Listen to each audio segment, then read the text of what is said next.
Greetings, sending you all some warm, positive vibrations. This is Body-Culinary, and I just want to say congratulations to all of you with the 3 to 7 day nutritional reset.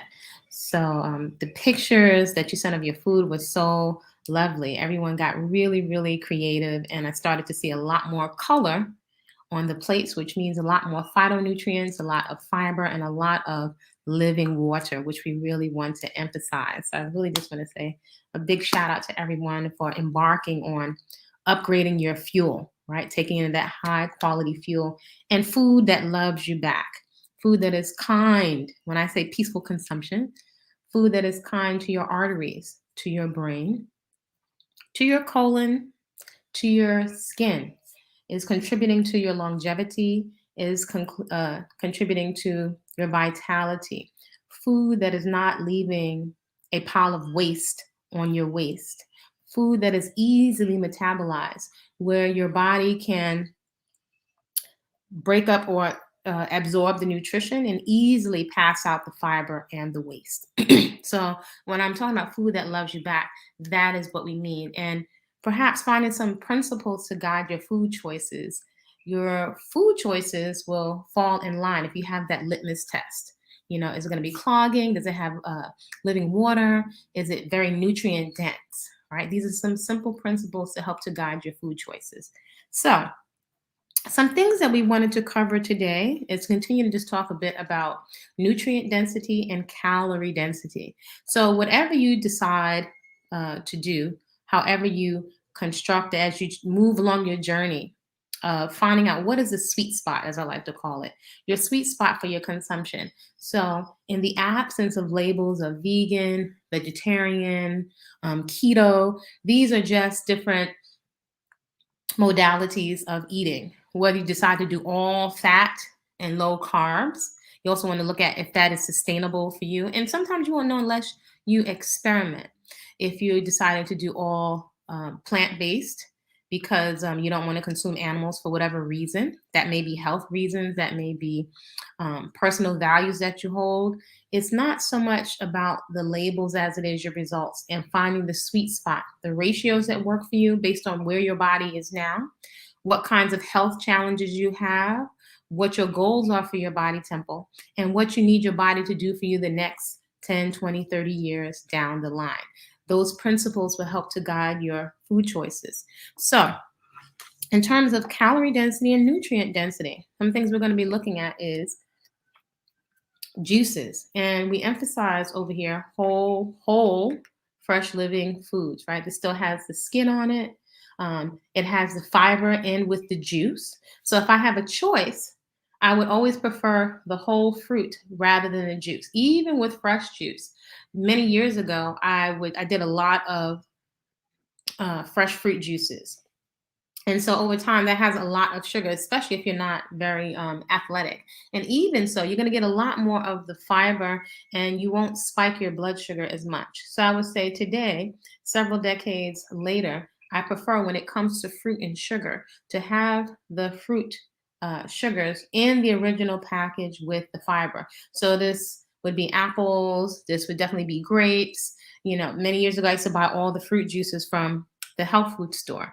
And if I taste them and I look at them, they're not the same. Quite often they're pasteurized or they're cooked. So there is a difference in terms of the cleansing ability of the food when it's not fresh. So I have found over and over 30 years, that fresh, whole, living foods behave differently in the body than any kind of processed foods. If there's going to be any processing, I would recommend that you process yourself and keep processing to a minimum. Some of the processed foods might be a dryer or a dehydrator or air dehydrator, and ideally on the lowest setting. Why? And there are different schools of thought as to what the lowest setting is. You'll look at if you have a dryer dehydrator, you'll look at it, the settings on your dehydrator. If you don't have a dehydrator, for some folks, depending where you are transitioning, you may use your oven. Now, there is a big difference. However, I'm very much a realist, and I know that people are going to work with the best of what they have available. So the heat can destroy some of the enzymes, the life force, that vital life force, those living enzymes in the food. So however, you want to use what you have. If you were putting your oven on the lowest setting because you didn't have a dryer, and you were drying out some of your plantain chips, that would be much better than eating fried plantain chips. You're still going to get fiber, even though it's going to be, it's not going to be fried. You've changed the structure, of the food, and fried foods can be very clogging and can contribute to plaque inside of our arteries. So again, you may be on a range in terms of where you're starting. So I've included some transitional foods for folks. One of the wonderful things with staying on this path for a long period of time, your palate is going to change. And over time, you will likely crave lighter and lighter foods, right? The more nutrient dense it is, the more fiber, the more water, right? But sometimes we like to do crunchy crunchies, right? When we're buying chips out of the store and they're just basically paper thin and they've been fried. That's a lot different than just a piece of plantain that's been dried. So there's a spectrum in terms of maintaining the integrity of the food. We want it as unprocessed as possible. Again, however, as a transition for you, maybe your children, you may want to introduce things as your palate changes. You may not be used to room temperature food. You may want something a little warm. So without destroying the enzymes, sometimes you can put a soup or something inside the dryer and put it at a low setting, right? Just for it to be a little warm. The goal is to not destroy the nutrients or compromise the nutrients that are in the food. So you want to be patient with yourself and be open to learning and experiencing new tastes and new textures. You may not like everything. You may not like sea vegetables over time. I used to hate sea vegetables. There's so many things I eat now that I didn't like before. One time I didn't like avocado. One time I didn't like brown rice.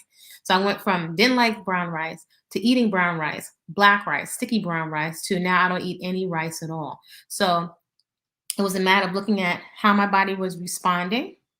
And then also over time, when the food is so whole and you're so satiated, now you can start to notice other things that come up emotionally around food, a lot of our emotional connection to food. And I think that is a huge distinction with whole, fresh, living, unprocessed foods.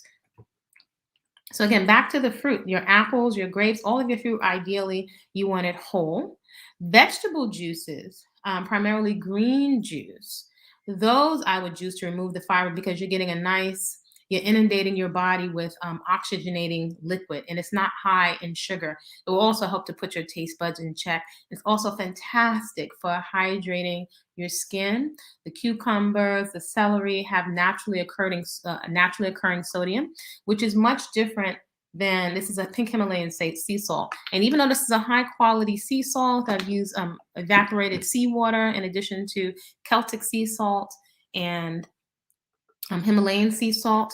Along the spectrum, the whole food is much better. So aside from this, this is sodium chloride, right? Good quality. It's different than the naturally occurring sodium that comes within your tomatoes, your celery, your broccoli. If I didn't add any salt, I would get enough naturally occurring sodium, right, inside the food. So there are these distinctions that we don't make with the whole living foods. And there is a difference. If we were just to slow down and look, there's a difference why this is extracted, right, and dried, and we add loads of it. Many of us are not measuring, have no concept of how much salt we're putting in the food. And it's different from the sodium that is in that water, that living water that's in the food. One will cause you to, let's say like with cucumber and celery, cause you to drop water. And the other, this can cause you to retain water, which looks on the scale just like adipose tissue, which is the technical term for fatty tissue. So take home, ideal, right, as you clean your palate and you eat more fresh, whole plants, living plants, that you'll start to be able to taste the subtle sweetness and the subtle saltiness or sodium inside the plant foods, right? Another example would be of sodium, which I've used for sodium, would be, this is laver, right? Usually we're used to seeing this in flat sheets as laver or nori, right, as flat sheets. So if we constantly went, on our hunt for the foods before they've been processed, this is laver. This hasn't been processed. So these are like laver pancakes. So this has a slight saltiness. And I've noticed over the years when I use more sea vegetables, wakame, dulse, which is a red seaweed, which actually tastes the most pleasant of the seaweeds. Dulse flakes, where they've been flaked. Let's see, there's kelp. Initially, your palate may not be used to the kelp.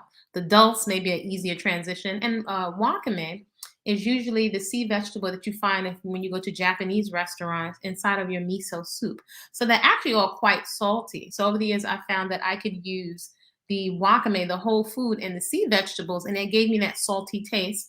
In addition to me learning how to balance out acids within the food. So me using lime, organic cider vinegar, flavor balancing really helps to you to enjoy the food more. And sometimes you may think you need more salt, where you could, in contrast, just balance out the flavor. That's called flavor balancing, right? So you have that naturally occurring sodium. I could add lemon, lime, cider vinegar, and to balance out the saltiness. So it tastes like I added more salt, but I actually didn't. I balanced out the flavor. This is very important because many of us walk around with pounds and pounds of water retention. So the whole food is always best. The other thing that you're going to find with the whole food is there are ways to balance out your fruit and your fat. If you have concerns with candida, or if you have concerns with diabetes and you've been instructed to watch your sugar. Now, it's interesting. There is a way to balance this out and to have whole fruit. You want to be very particular about your selection of whole fruits, and it's the combination. So we have, in terms of our macronutrients, we have proteins, carbs, and fats. Now, what's interesting, most people don't make the distinction between carbs. For example, most clients in the gym say, I stopped eating carbs. Well, carbs have nutrients in them, right? We're putting this in the same class as refined sugar. So if I give you a tablespoon of sugar, or even brown sugar, which is likely white sugar with molasses in them, we can see they don't behave the same. This is cleansing. This is a whole food. Right now, if I chew on some sugar cane, I'm getting a lot less. I have these long stalks. I'm getting a lot less sugar, and I'm also getting that living water. It is not the same as taking in spoonfuls of sugar. I'm going to get a lot less sugar if I'm eating the whole food. The refined food has had the living water and the fiber removed. This is a huge distinction with living foods, right? And the whole living foods. So with salts and fats, we want to be, this is a big area for us to look at. Why? Because fats are one of the macronutrients. The body doesn't ideally prefer to burn it as fuel, and our brains like carbohydrates. So it's a lot of information overload, and sometimes it can turn people off. However, if you take in the whole food, right? Let's see if I have an oil. Let me grab oil for you.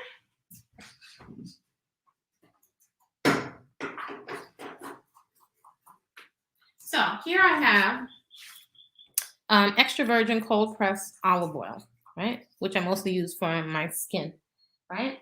And then here we have flaxseed. And actually, flaxseed oil, there's even a spectrum with oil. So all foods, we're throwing them together, they have different properties, right? Different ways in which they behave.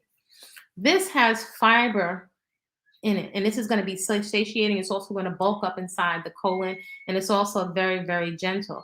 Likely, I would grind these fresh, right? Just a bit at a time, so I have enough for a couple of days. Why? Because the nutrients in them are very sensitive to heat and light. They oxidize. You can liken it to biting into an apple, and the apple starts to turn brown and starts to oxidize. So you start to lose the integrity of the foods. Flax seeds and flaxseed oil, if I put the flaxseed oil in the freezer, it stays liquid, right? So that's a polyunsaturated. A good way to think about this is the lighter oils are ideally, if we're going to use oil, that would be ideal because they're not so clogging inside of the body. In addition, flaxseed oil, similar to borage oil, are very good for women in terms of menopausal symptoms and premenopausal symptoms. So you don't want to wait to the onset of menopause to start dousing your body with these different types of nutrients, right? So just like with our fitness, our food is a deposit into the 401k of our body. So I found ways that I can use the flax seeds right? Similar to one of the recipes in the 3 7 day reset.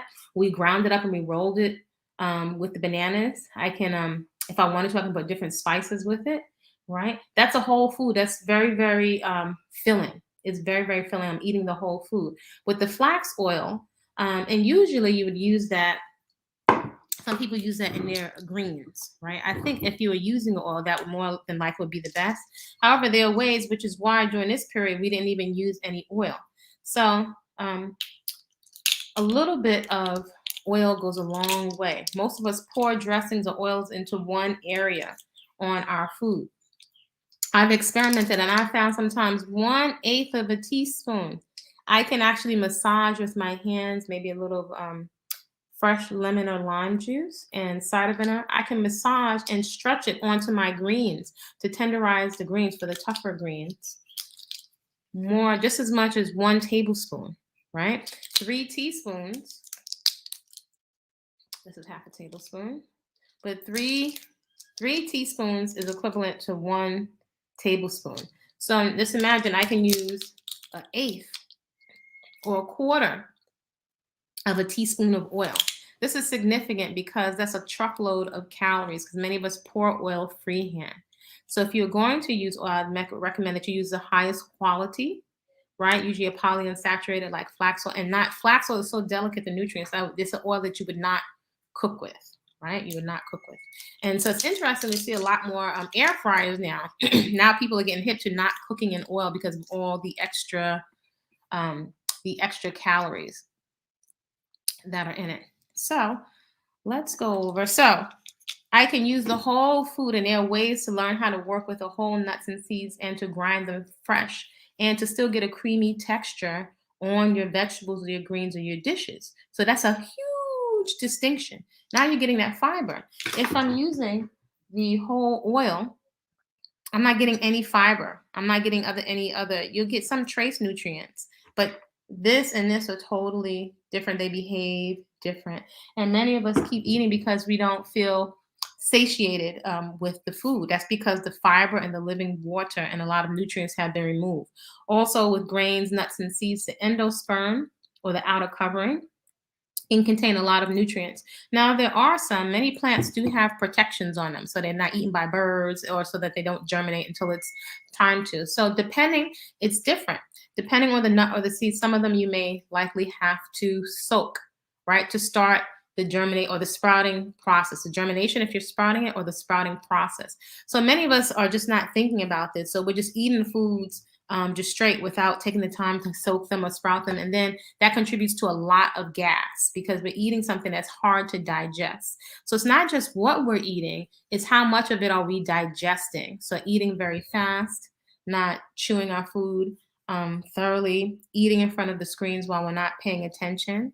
We're not going to get those satiation cues, right? It is more than likely we'll eat much, much more. Many of us are grossly underestimating the amounts that we're eating because we're moving in a very distracted pace, right? And such is the pace of life. It's what most people are moving at, this pace. So it really is going to require some intention, right? And slowing down, especially when you're taking in your food. So I'm going to share the screen for a moment. I'm going to share the screen. Okay, so I put a couple of items here to make some distinctions, right? 3,000 calories is typical for what's a recommendation for folks, but that's a wide range for so many body types, so many different types of activity, whether you do a sit down job or you're walking all day. But however, let's put into a context some of these foods. So let's look at the whole flax seeds, right? Here, serving size is 1/4 of a cup, right? You'll see it has 173 calories and 15 grams of fat, right? 13 grams of carbs, which is not very high. And it also has 8 grams of protein. Now, who knew that flax seeds had all of that protein in it, right? Saturated fat, only 1 gram. It has some naturally occurring sodium in it and 13 grams of fiber. That's a lot of fiber. Many of us are not getting fiber. Okay. Then also you find it has some nutrients and it has calcium and it has iron. Now, if many of us were to look at these things, we'd see that a lot of the foods we're eating, the integrity of the nutrients has been compromised due to it being overprocessed. Let's look at 2 tablespoons of chia seeds. Right, 2 tablespoons of chia seeds. So 2 tablespoons. Now I can tell you that 2 tablespoons is the same thing as 1/8 of a cup. A quarter cup is 4 tablespoons. Don't worry about this. This will all become very natural. I would say that it's good to make these distinctions. This can save you a lot of trouble just relaxing and just learning about how much it is that you need. So the 2 tablespoons of chia seeds, right, have 6 grams of fat, only 7 grams of carbohydrate, and again, 2 tablespoons, 4 grams of protein. Who knew? 1 gram of saturated fat. It also has polyunsaturated fat, right? So you know those polys. If you were to put it inside the freezer, it would still be liquid if it was an oil. Okay, sodium is very, very low in sodium, only 3 grams. Fiber, 6 grams of fiber. So notice that with the flax seeds and the chia seeds, this is why these are staples. And plus, in addition, it has so many other benefits for the brain in terms of essential fats for the brain. So this is one of the reasons why we don't ideally want to cook with chia seeds or flax seeds, because the nutrition starts out with nutrition, but by the time we process it to death at high temperatures, we're losing a lot of the nutritional benefit. Okay, it only has 1 gram of net carbs. It's high in calcium. Chia seeds are high in calcium, 15 grams, and it has iron and it has manganese. So these are huge distinctions. You're not getting this with when you just pop oils. Okay, let's look at a grapefruit. A grapefruit only has 76 calories. A whole grapefruit, plus you have the fiber in it. Has 19 grams of carbohydrate, 1 gram of protein, right? So net carbs, we see a lot. The way you figure net carbs is if you subtract the amount of fiber from the total carbohydrates, that would give you the net carbs. And those are the carbs that are affecting your blood sugar. Okay, now look at this. There's B6. So when you're eating all these whole foods, now you're getting the B vitamins. Actually, are very, very important for managing stress. When we're under stress, right, whether that be psychological or physical stress, we're excreting a lot of B vitamins. So look at this. The whole foods have the B vitamins in it, right? Very, very important. So it has B6, 8 grams, calcium, it has iron, it has manganese. And if we look down here, we look down and scroll. If we scroll down, we can see where the B vitamins are. This is why it's really fantastic to look at where your nutrients are coming from, or are there nutrients? We're assuming that they're nutrients. You more than likely see a huge difference in the highly processed foods, right? And remember, the highly processed are going to behave, they're not going to be are going to be much more sticky in your body than the unprocessed foods because of the integrity of the fiber and the living water in the foods. So let's look at Thai coconut meat, right? Young Thai coconut meat, not the mature brown coconut, but this is the young Thai coconut meat. It has in a serving size, which is 4 ounces, right? That's a typical serving for protein or meat. It's 136 calories, 8 grams of fat, 14 grams of carbohydrate, 2 grams of protein, 7 grams of saturated fat, only 28 grams of sodium. So you have 9 grams of fiber. Now, when you look at that, wow, 9 grams of fiber. You're not going to find fiber inside of any of the animal products, right? And many of us, we look at our midsections and our colon are very clogged. So we want to eat foods that can be satiating but not clogging and heavy. Has 6 grams of sugars, naturally occurring sugar, not refined sugar. So remember, there's a distinction. 5 grams of net carbs.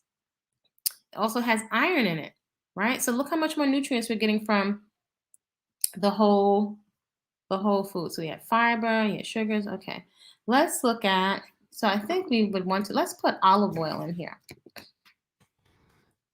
Right, this is a common food that we take to be a health food. It's considered a health food. It is not a whole food though. It is not a whole food. So let's just look at a tablespoon. So a tablespoon of olive oil is 14 grams of fat. So that's just 1 tablespoon. So no carbs, no protein. It has saturated fat in it, 2 grams. Polyunsaturated, 1 gram. Monounsaturated fat, 11 grams. That's it in terms of the nutrients. That's it. So if I compare the olive oil to the young Thai coconut meat, much more. I got protein inside of the young Thai coconut meat, right? And I also got some other nutrients, right? I got calcium, but I'm not getting all that inside of the olive oil. So that being said, if it's a tablespoon, right? A tablespoon is a tablespoon. That's 3 teaspoons. So you can really stretch out your oils. I mean, usually people use them mostly in greens, or we pour a lot of oil into our tomato sauces and such. Let's look at carrots versus carrot juice. This is a great distinction to make. So 2 large carrots is only 59 calories, right? 20 ounces of carrot juice is 175 calories, right? The carrot juice has 38 grams of carbs. The 2 carrots have 14 grams of carbs, right? So there's a little bit of protein in there. Okay. The sodium, that's naturally occurring sodium, right? So 99 in the carrots, 400 in the carrot juice. In the carrots, of course, you're going to have much more fiber. The sugars, you have much more. Look at the difference in the sugars. 33 grams of sugar compared to 7 grams of sugar, right? So when we're making the 24 carat juice for the soup, right? For that carrot soup, instead of just guzzling down the carrot juice, now we've added vegetables and optional spices to it, right? So there are ways you can balance out and tweak your meals so that you don't have your blood sugar all over the place. So net carbs, 10 for the carrots, 35 for the carrot juice, right? So we've got some calcium in there and we've got some iron in there, right? Let's look at avocados. A half of an avocado is 125 calories, right? So in one sitting, an average meal is about 300 calories, right? A snack typically will be about 100, a little something. It's supposed to be a little something. A lot of us are not distinguishing snacks between meals. So our snacks actually for many of us are meals, or they're these little things that are so dried out and have a lot of salt and don't have a lot of water. So quite often they can stimulate our appetite. Additional added salts and sugars can give us or stimulate false appetite because our tongue is chasing the sugar, salt, fat, sugar, salt, fat, sugar, salt, fat. So again, here the whole food is always going to be better. So with the avocados, we have 125 calories, 11 grams of fat. We have carbs, we have protein, right? So we're fine with many of the fats. Look at the avocado has 2 grams of fiber. And so although that may not seem like a lot, if you were to have the avocado oil, you have no fiber, right? And so that fiber, you subtract that from the total amount of carbs, and that gives you your net carbs. So just be patient with yourself as you just become aware of these. And this also has iron in it, right? So a lot of the nutrients, once we process the food and we remove that living water and remove that fiber, it doesn't behave exactly the same, right? So this is just to give us some distinctions and start to stimulate our thinking. Thinking more critically about the difference with whole, fresh, living foods. I know many of us love to use the terms vegan, raw vegan. Those are just distinctions, right? And I rather just look at what the food is than the labels, because we can have a tendency to get caught up in the label. It's not the label, it's the results. And if it's whole, fresh, living with its living water intact and that living fiber and that life force and that energy, it's going to behave a lot differently in our system, right? It's going to be processed differently. One is going to have us feeling a lot more satiated than foods that have been compromised. So here's our table, our measuring spoon.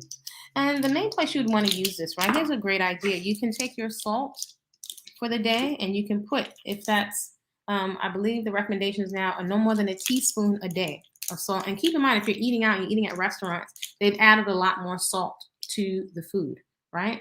So you can take your salt and put it inside of a little ramekin and let that be. That's a really, really great exercise in becoming more aware of how much salt is in your food. Because these things can really contribute to water retention, right? So here's a 1/4 cup.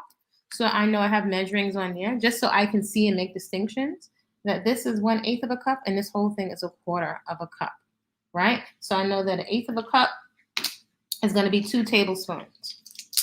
right? So with nuts and seeds, these are great. I recommend you take out your portion first, right? And so rather than snack on the nuts, right? If you're gonna snack on them, you may want to have it with some vegetables or some berries or something like that. You want to portion them out in advance. It's very, very easy to overeat the cashews and the almonds, right? And most of us are not soaking them. So again, that can be a lot on our digestion, and it can cause a lot of gas and flatulence.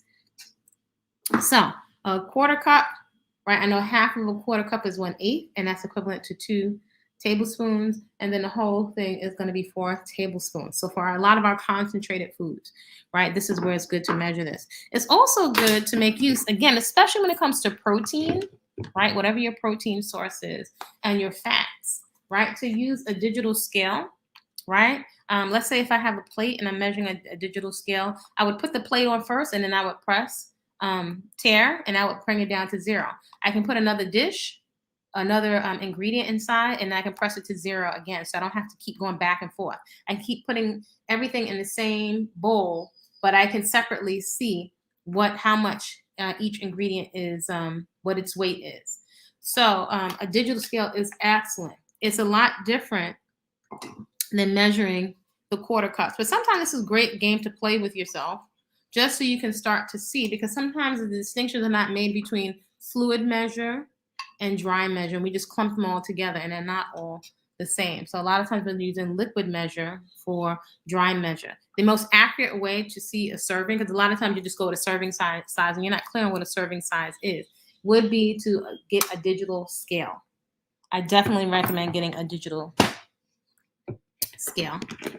And then also, not all of us are familiar with the metric system. We're used to fluid ounces, but you also have the fluid ounces, how much of a pint, and you have how many milliliters, right? So this is interesting to see. Anytime you're eating something processed, it's a good idea just to check it out to see what a serving size is, because you may be amazed at how much more of a serving size we're getting in the absence of the living water and the fiber and a lot of those nutrients, where the integrity of the nutrients is compromised by heat and light. That's how we can eat several oils and stuff, or even nuts. Sometimes you can taste nuts and they taste bitter or sharp. It's usually because now, even in the nuts, sometimes they'll put those things on special or on sale, but they've actually become rancid. So nuts and seeds can become rancid when they're old. Every now and then, like with the raw sunflower seeds, if they've been already shelled, you can see that they'll start to turn a little bit brown instead of that gray color, and they just don't taste so delicious,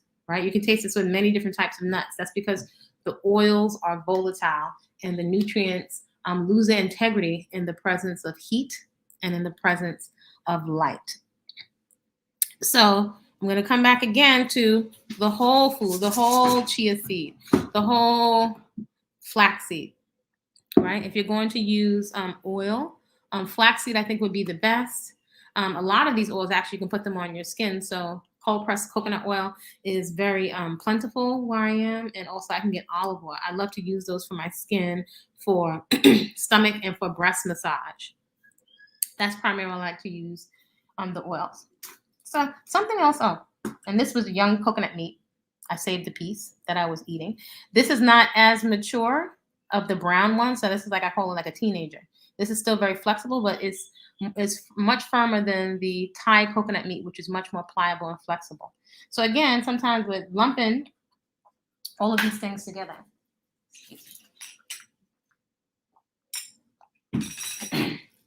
So, excuse me.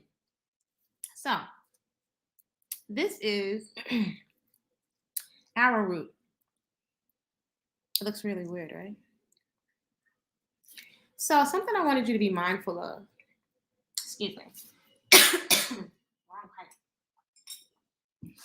is being on the lookout for things that are new treats, definitely new exotic fruits, to treat yourself to new types of greens, fruits, or spices you're not familiar with. This is one of the things that's kept me very excited about this lifestyle over the years. So I purchased arrowroot powder back in the days, and usually I speak to a lot of the farmers at the farmers market all the time. I'm usually able to find something new and different. So again, I've never seen the whole food, and so when I see these things, they give me such a distinct paradigm shift from looking at arrowroot powder because I've never seen the arrowroot. So I'd like to invite you to be on the lookout, especially when it comes to fruits and greens, to look at and be on a discovery process of vegetables and fruits that you haven't tried before, because that makes this lifestyle very enjoyable. Right? Fresh ginger. I want to encourage you to use a lot of fresh turmeric and ginger. Let me see if I have a piece of fresh turmeric for you. Fresh turmeric. So they all kind of look similar, right? The ginger, the turmeric, and the arrowroot, right? All these, they look similar, these tubers in the same family. So these are two top foods for keeping your lungs open. This is very anti-inflammatory. I highly suggest that everyone get these. You can get this from usually anywhere where they sell Caribbean products. So this is a fresh turmeric. It has a really distinct earthy kind of scent. This is something we should all be taking in, right? This is what they use to make curry powder yellow. Get these some fresh turmeric. These are things that we all, and actually, the turmeric and the ginger, you can grow them inside of a pot. So again, in terms of like those Afro flower and Afroflowenomics, I think there's something excellent that we can all put in our gardens because this is medicine. And I've watched the price shoot up on these items at the market, especially during this whole so-and-so situation that's been going on globally. So these are food medicines, right? So you can get ginger powder. However, I guarantee you, this is much, much more potent. This is super duper medicine. This is super medicine. I encourage you to chew it straight. If I feel any kind of scratch in my throat, then I will just chew it straight. So that's what I'm going to do right now. So I am so glad that all of you have endeavored to embark on really radically upgrading your food. Some of the feedback I've gotten is that the support and the interaction is one of the great benefits of this. I love drawing distinctions, right? We all think we're saying the same thing or that everything is the same, drawing those distinctions between the fresh whole food and the foods that have been processed. So I'm looking forward to you all joining me for ongoing coaching, those of you that would like to continue until you reach your goals. If you have any questions, feel free to let me know about your experience during this 3-7 days. If there are any aha moments or any light bulbs that have gone off for you, I would love to know, like, what has shifted. Did you see a difference in your elimination at all? And just imagine if every meal that you took in was medicine, right? That's a lot different than dieting. If you have fresh, whole living fiber and nutrients at their top, highmost, integrity, the nutrients are in integrity, what would that do for your body over the years? I know it has made a huge difference in me feeling a sense of relief where I don't have to diet and I don't have to worry about my weight. That being said, one final distinction is when we get into the labels are not necessarily the distinction. Just because I'm raw vegan, somebody could be raw vegan just eating cookies and pies all day because it's raw vegan. If you're eating primarily nuts with the cookies and pies and dates, those are very, very calorically dense foods, right? They have nutrients and iron in them that all the dried fruits. That's still a lot of sugar. So if you see like inside of the ginger raisin, the pineapple sauce, we still have the whole food, and we've taken the whole food and turned it into something else. So we're stretching the calories out, and we're giving you some water and fiber so that you feel satiated. So I'd love to hear more from you, and I'm looking forward to you joining me for some fitness, all from your tiny space. You'd be amazed at what you can do. So looking forward to hearing from you, and I will see you real soon.